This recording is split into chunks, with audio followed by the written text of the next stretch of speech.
get back to it, man. Perth Sevens happened this weekend, man, and this was another big one. Why? Because it takes us another step closer to the Olympics, and of course, getting an idea of who we are, what we are to expect from this Olympic rugby sevens that's coming through. So I want to just do a quick look through. I'm not gonna lie, I wasn't able to get all the slides, man. It's been a very, very busy day. So if I get a little iffy on the photos, just bear with me on it. If you're just listening to it, hey, you don't even have to worry about it.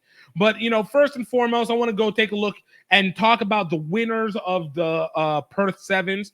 Argentina won for the men's side back to back. They did it in Cape Town. They did it in Cape Town back in November, and they came back again with it here in Perth. I've been saying Argentina is one of the most needs to be one of the most blueprinted programs in the world, especially over in the Americas. They have a pathway and a system that is like none other. We're going to talk about that next week. I'm going to have you guys stay tuned, but that's not what we're going to talk about now. And then, of course, you had Ireland Sevens.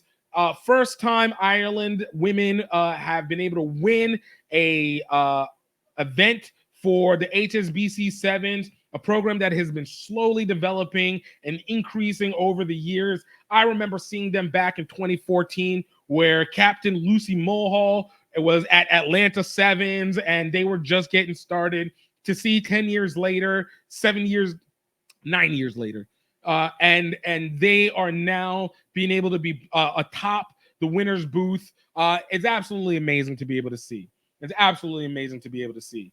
On top of that, we got to see improvements from the women's side. A little bit of question from the men's side, but we'll see about it. So looking at the women's side, we had a tough pool for the women. They took on New Zealand, Ireland, and Japan in Pool C. And again, you're looking at a situation where we brought a lot of veterans back to it. We saw a lot of the same players that played in Dubai and in Cape Town again. But I think we were able to see a little bit more cohesion between the team. While they did have a softer pool play, they definitely came a lot stronger during the actual quarterfinals. USA women would take on Ireland. They lost to them 14-19, destroyed Japan 33-5, and then lost to New Zealand 7-24, but were able to get into the quarterfinals, where they would go and they would beat France 21-5, a big win, but lost to Australia 24-7, a repeat effort that has been very consistent these last several years, to be perfectly honest with you. It's one thing that I think is still a big worry when it comes to the Olympics and our attempts to be able to get Olympic gold. And then they would end out in fourth place in HSBC Sevens, in Perth Sevens, losing to Great Britain 24-10. That scares me as well, because if you guys remember in the 2021 Olympic trials, Great Britain absolutely slashed through our women, and they won against them in Dubai. But again, this was a team that was just coming together. It looks like Great Britain is starting to find their pathway again and be able to get their cohesion. I've always said, pinpoint out Jasmine Joyce. Like, she is an absolute monster out of Wales. I know there's others, but she is, I think, a key cog in this whole thing for the women's side. But going back to the USA women, once again, it's a great turnout. We beat at least France, which I'm glad that we are matching up well against them.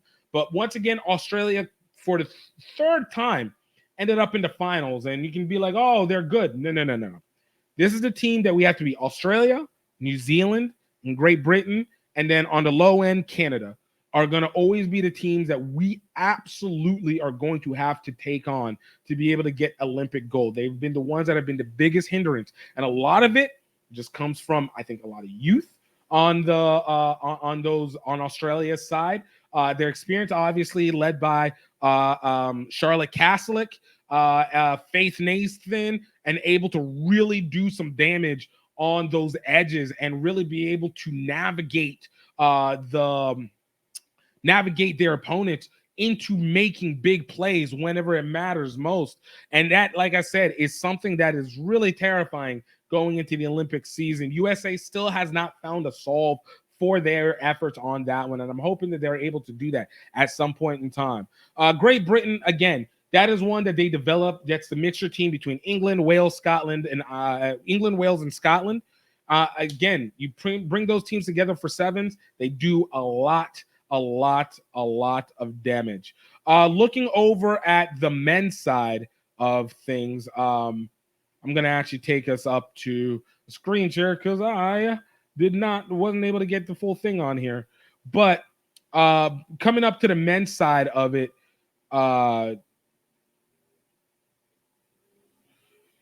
we had the USA men coming out of their pool play perfect. All right, they took on Ireland, Australia, and Great Britain.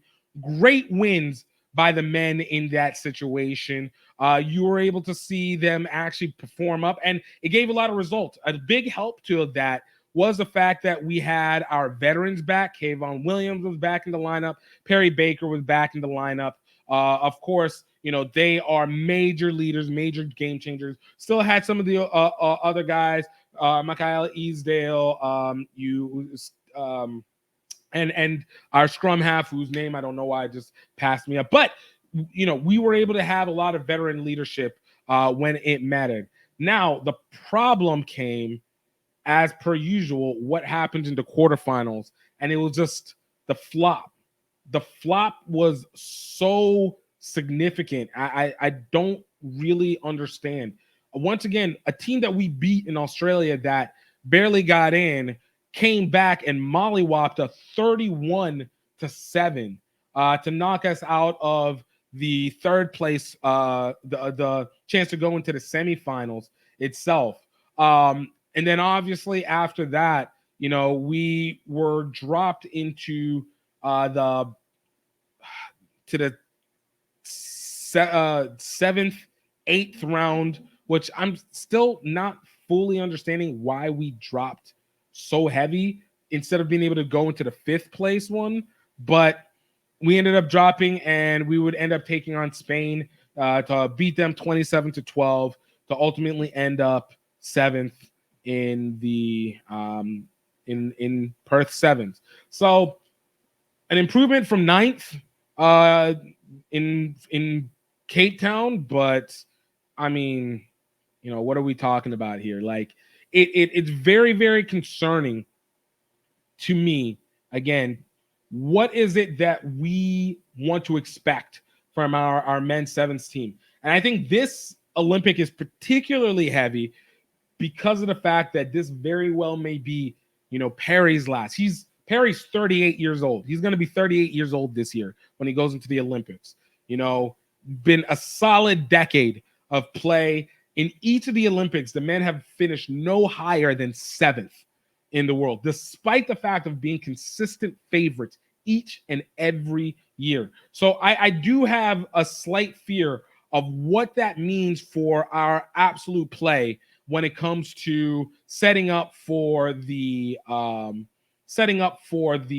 Olympics and trying to show a huge effort and get the trophies that we need. We at least need to come in bronze on this. Of course, we still got big players, New Zealand, New Zealand, Fiji. We don't know if South Africa is going to make it in. Who knows? Australia beating us is a little concerning. There's still a team in hurt. Argentina, as I've said, I don't even consider them the dark horse. I think they're the leaders in this to be able to win the Olympics. I think Fiji is a little bit weaker this year. Lost obviously so much talent over the last couple of years. Not to say they don't have natural talent, but they lost a lot of talent over the last couple of years. So I am genuinely concerned about what it's going to take for us to get that, because there's no 2028. When we get to 2020, that's a whole different team. And from what we've seen, we have not been able to get over that top. So I'm hoping that we're going to be able to see some changes. Let me know in the comments if you get a chance. Absolutely let me know in whether in the live or whether you are checking it out afterwards. I want to know what your feelings are. What do you think the USA men need to do to get over the top? And what is it that you see from the USA women that is having such a difficulty by this spread out offense of teams from like Australia, New Zealand, and Great Britain? I want to make sure that we are getting the best, because I think we have everything it takes. We got the team, we got the athletes, we got the experience, but we got to be able to make it count for something in the end. I ain't convinced. Ride around in the city, black out the tents. Gassed up, they gon' let me, fill up the tank.